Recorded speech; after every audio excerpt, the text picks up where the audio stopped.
तो आज हम लोग ऊष्मागतिकी पाठ में विस्तीर्ण एवं गहन गुण के बारे में पढ़ेंगे, जिसको अंग्रेजी में एक्सटेंसिव एंड इंटेंसिव प्रॉपर्टीज कहते हैं। विस्तीर्ण और गहन गुण क्या है, इसको थोड़ा सा कुछ उदाहरण के माध्यम से पहले हम लोग समझेंगे। अब देखिए, जैसे मान लीजिए एक बीकर है, ये दो बीकर हम ले रहे हैं और मान लीजिए इसमें कोई पदार्थ हमने ले लिया। जैसे मान लीजिए बीकर है, बीकर में मान लीजिए कोई भी हम पदार्थ ले लेते हैं, जैसे सोडियम क्लोराइड ले लेते हैं, ठीक है। और इसमें भी देखिए हम सोडियम क्लोराइड लेते हैं, इसमें भी सोडियम क्लोराइड हम ले रहे हैं। अब इसमें इसको देख करके देखिएगा ध्यान से, ये दोनों बीकर ए और बी है, दोनों में सोडियम क्लोराइड लिया गया है और देखने से पता चल रहा होगा कि किसमें अधिक सोडियम क्लोराइड है, किसमें कम सोडियम क्लोराइड है। अब मैं कुछ प्रश्न पूछ रहा हूं, उसको ध्यान से सुनेंगे और उसका उत्तर भी सुन लेंगे। अब देखिए सोडियम क्लोराइड है, अब पूछा जाए आपसे ये क्या है। मान लीजिए कि ये आपका कोई निकाय है, ए और बी दो निकाय है। निकाय तो आपको बताया था, इसके पहले हम पढ़ चुके हैं सिस्टम। तो इस निकाय में सोडियम क्लोराइड की जो मात्रा आप देख रहे हैं और इसमें भी सोडियम क्लोराइड रखा गया है। आपसे मैं पूछूं कि किसमें सोडियम क्लोराइड का द्रव्यमान अधिक होगा, तो आपका आंसर निश्चित रूप से होगा कि जो निकाय बी में है उसमें जो सोडियम क्लोराइड रखा है इसका द्रव्यमान अधिक होगा। क्यों अधिक है? क्योंकि यहाँ सोडियम क्लोराइड की मात्रा अधिक है। तो हम कह सकते हैं कि ये जो द्रव्यमान है वह पदार्थ की मात्रा पर निर्भर करेगा। दूसरा प्रश्न सुनिएगा। अब दोनों में पूछा जाए किसका आयतन अधिक है, जो पदार्थ लिया गया है ये किसका आयतन अधिक है, तो आप निश्चित रूप से कहेंगे कि जो निकाय बी है, बी में जो पदार्थ सोडियम क्लोराइड रखा गया है इसकी मात्रा चूंकि अधिक है और मात्रा अधिक होने के कारण इसमें आयतन, पदार्थ का आयतन भी अधिक होगा, ठीक है। द्रव्यमान हो गया, आयतन हो गया। तो हम कह सकते हैं कि ये जो द्रव्यमान और आयतन है ये पदार्थ की मात्रा पर निर्भर करता है, डिपेंड करता है। इसमें पदार्थ की मात्रा कम है इसलिए कहेंगे इसका द्रव्यमान कम होगा, और इसमें पदार्थ की मात्रा अधिक है इसलिए कहेंगे इसका द्रव्यमान, सोडियम क्लोराइड का द्रव्यमान अधिक होगा।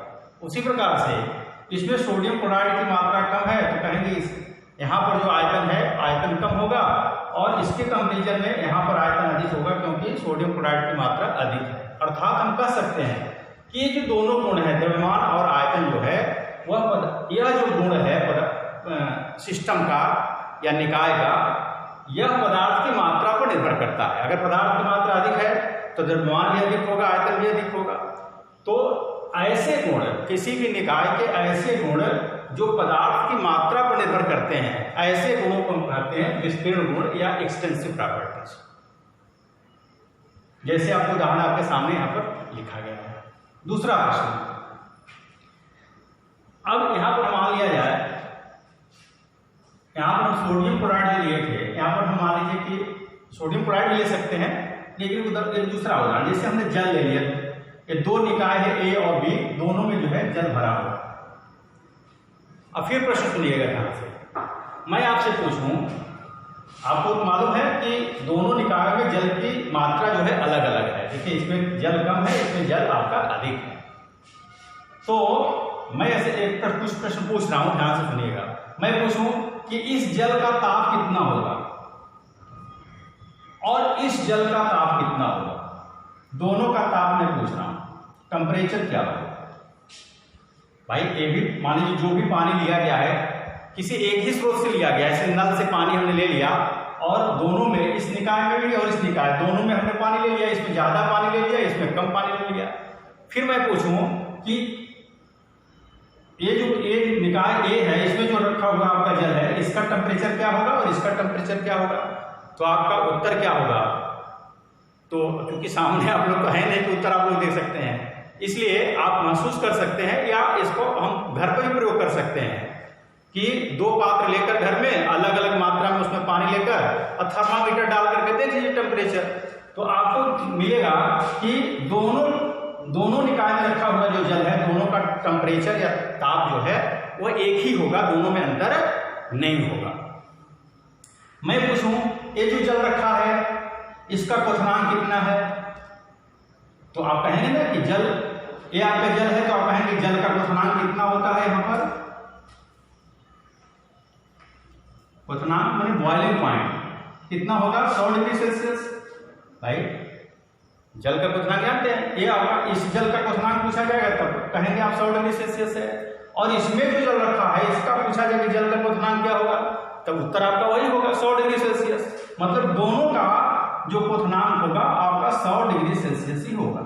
पदार्थ की मात्रा चाहे जितना भी हो जाए, लेकिन जैसे टेम्परेचर है, ताप है, क्वथनांक है, हिमांक है, गलनांक है, ये सब आपके जो भी मान होंगे इस जल के लिए और इस जल के लिए, दोनों के लिए आपके बराबर होंगे। अर्थात हम कह सकते हैं दूसरे शब्दों में कि किसी भी निकाय के वे गुण जो पदार्थ की मात्रा पर निर्भर नहीं करते हैं। देखिए दोनों पदार्थ की मात्रा भिन्न भिन्न था, लेकिन दोनों का ताप एक ही रहेगा, दोनों का क्वथनांक 100 डिग्री सेल्सियस ही रहेगा। अर्थात ये जो गुण हैं वो पदार्थ की मात्रा पर निर्भर नहीं करते हैं, तो ऐसे गुण को हम कहते हैं गहन गुण। समझ में आ गया होगा।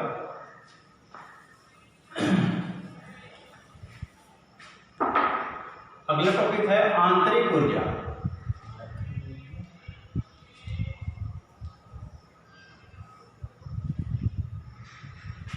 आंतरिक ऊर्जा, इंटरनल एनर्जी।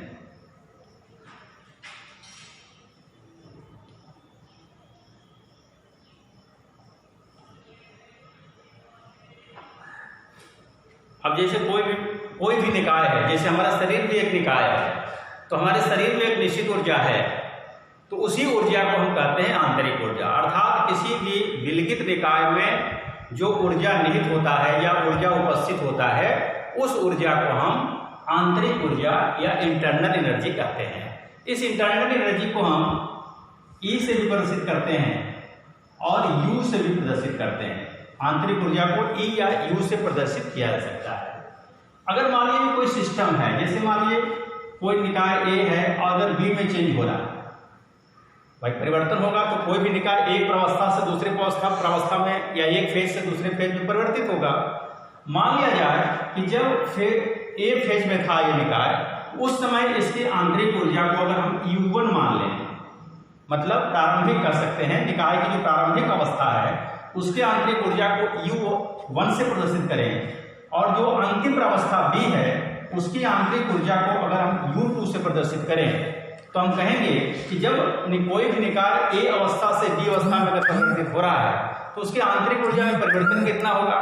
तो आंतरिक ऊर्जा में परिवर्तन को हम डेल्टा यू से प्रदर्शित करते हैं, और ये क्या होता है, अंतिम प्रावस्था की आंतरिक ऊर्जा माइनस प्रारंभिक प्रावस्था की आंतरिक ऊर्जा, अर्थात डेल्टा यू बराबर हो जाता है आपका U2 माइनस U1। ठीक, ये तो किसी निकाय के लिए हो गया। मान लीजिए कोई रासायनिक परिवर्तन हो रहा है, मान लीजिए कोई रासायनिक परिवर्तन हो रहा है, कोई अभिकारक ए जो है बी में परिवर्तित हो रहा है, तो अगर अभिकारक इस ए को अभिकारक मान लिया जाए, बी को उत्पाद मान लिया जाए, अगर अभिकारक की आंतरिक ऊर्जा को UR से प्रदर्शित करें और जो उत्पाद की ऊर्जा है R का रिएक्टेंट होता है, रिएक्टेंट माने अभिकारक, तो अभिकारक की आंतरिक ऊर्जा को UR से, और B क्या है, प्रोडक्ट है मतलब उत्पाद है, इसकी आंतरिक ऊर्जा को अगर हम UP से प्रदर्शित करें, तो जो रासायनिक परिवर्तन है उसमें आंतरिक ऊर्जा का जो परिवर्तन हुआ, मतलब कोई अभिकारक अगर उत्पाद में चेंज हो रहा है तो आंतरिक ऊर्जा में कितना परिवर्तन हुआ उसको हम इस सूत्र की सहायता से बता सकते हैं या लिख सकते हैं। डेल्टा यू बराबर क्या हो जाएगा, अब देखिए अंतिम फेज क्या है, यहाँ पर उत्पाद है, तो उत्पाद की आंतरिक ऊर्जा माइनस अभिकारक की आंतरिक ऊर्जा। तो ये आपके जो है आंतरिक ऊर्जा, आंतरिक ऊर्जा क्या है, ये अवस्था फलन है। देखिए एक अवस्था, जब कोई भी निकाय है एक अवस्था से अगर दूसरी अवस्था में परिवर्तित होगा तो उसके आंतरिक ऊर्जा में अगर परिवर्तन हो रहा है तो हम कह सकते हैं कि जो आंतरिक ऊर्जा है एक प्रकार का अवस्था फलन है, मतलब निकाय की प्रवस्था पर डिपेंड करता है। तो ये आपका आंतरिक ऊर्जा के विषय में था। अब इस पाठ में अगला टॉपिक है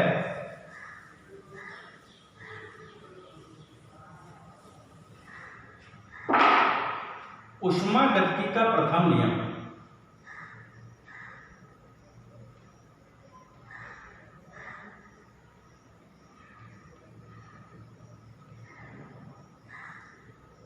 ऊष्मागतिकी का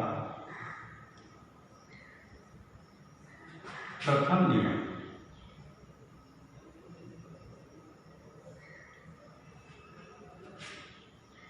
फर्स्ट लॉ ऑफ थर्मोडायनेमिक्स।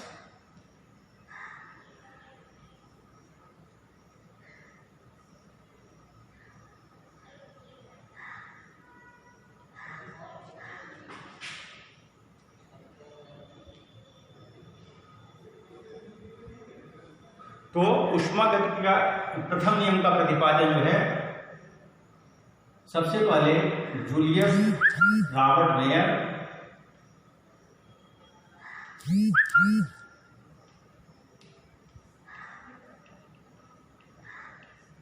तथा हेल्महोल्ट्ज ने किया था।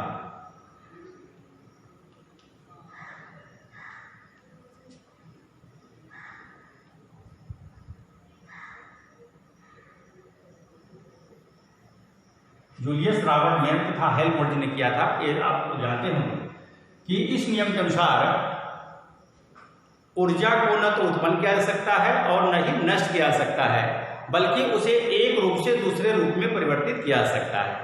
जैसे आपका विद्युत है तो विद्युत ऊर्जा को हम समाप्त नहीं कर सकते हैं।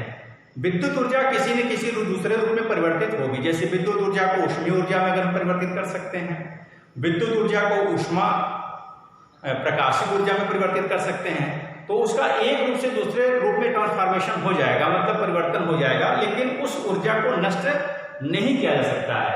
यही आपका है। इसलिए इस नियम को हम ऊर्जा संरक्षण का नियम या ऊर्जा की अविनाशिता का नियम भी कहते हैं। ध्यान में आ गया होगा। इस नियम के अनुसार ऊर्जा को न तो उत्पन्न किया जा सकता है और न तो नष्ट किया जा सकता है, बल्कि उसे एक रूप से दूसरे रूप में परिवर्तित किया जा सकता है। इसलिए हम कह सकते हैं कि इस नियम के अनुसार किसी विलगित निकाय, आइसोलेटेड सिस्टम, 3 प्रकार के निकाय की चर्चा हम लोग कर चुके हैं, तो किसी विलगित निकाय की समस्त ऊर्जा सदैव नियत रहती है, मतलब स्थिर रहती है, उसके ऊर्जा में किसी प्रकार का परिवर्तन नहीं होता है। आइंस्टीन का समीकरण हम लोग, आइंस्टीन ने बताया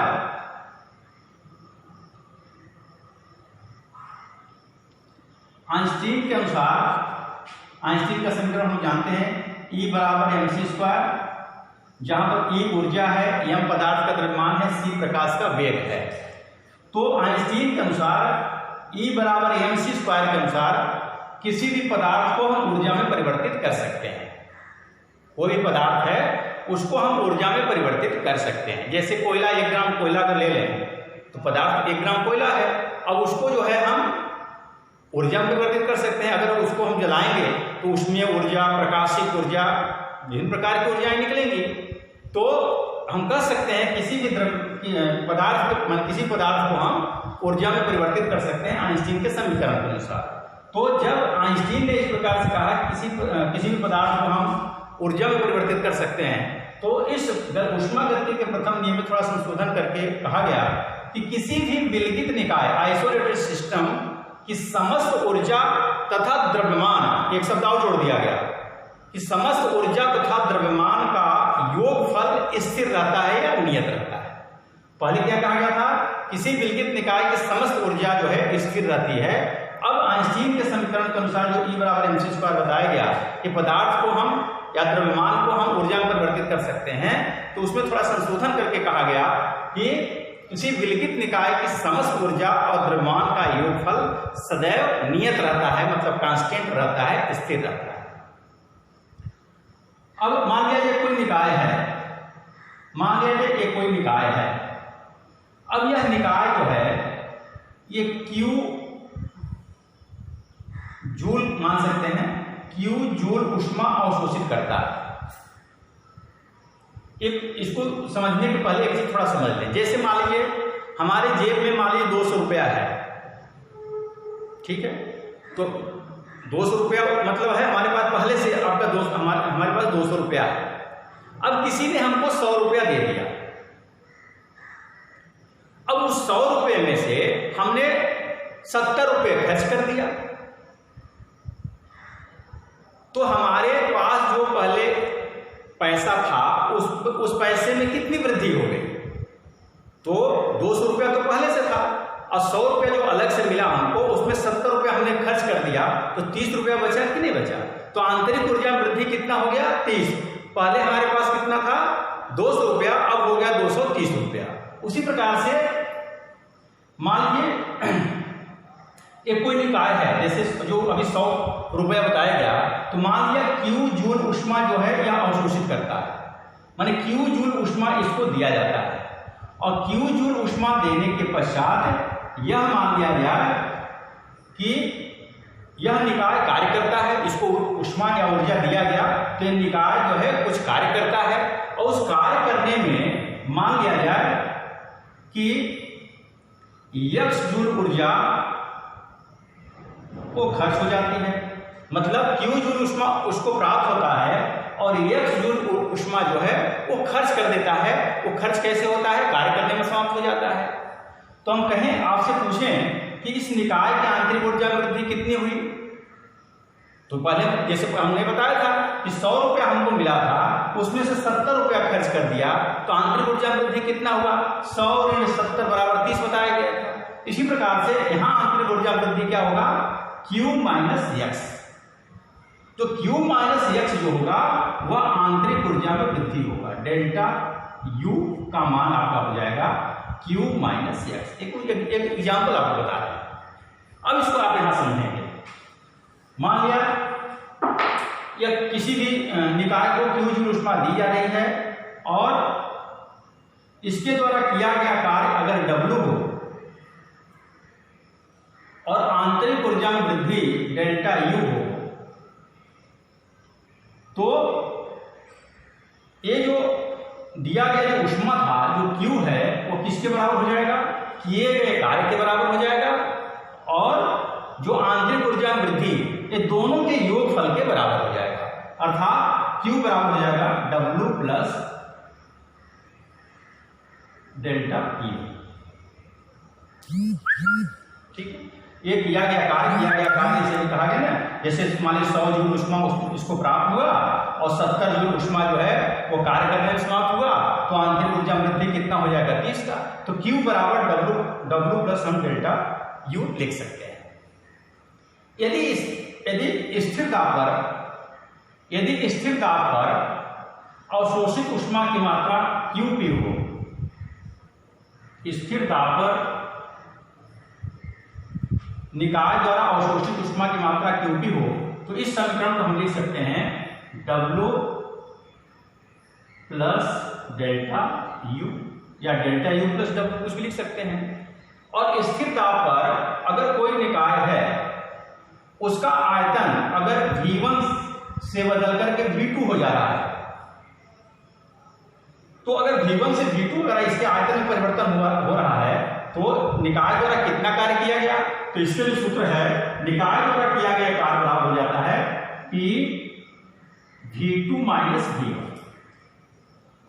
अब W बराबर क्या हो जाएगा? P और V2 माइनस V1 का मतलब आयतन में परिवर्तन, तो आयतन में परिवर्तन को हम डेल्टा V से प्रकट कर सकते हैं।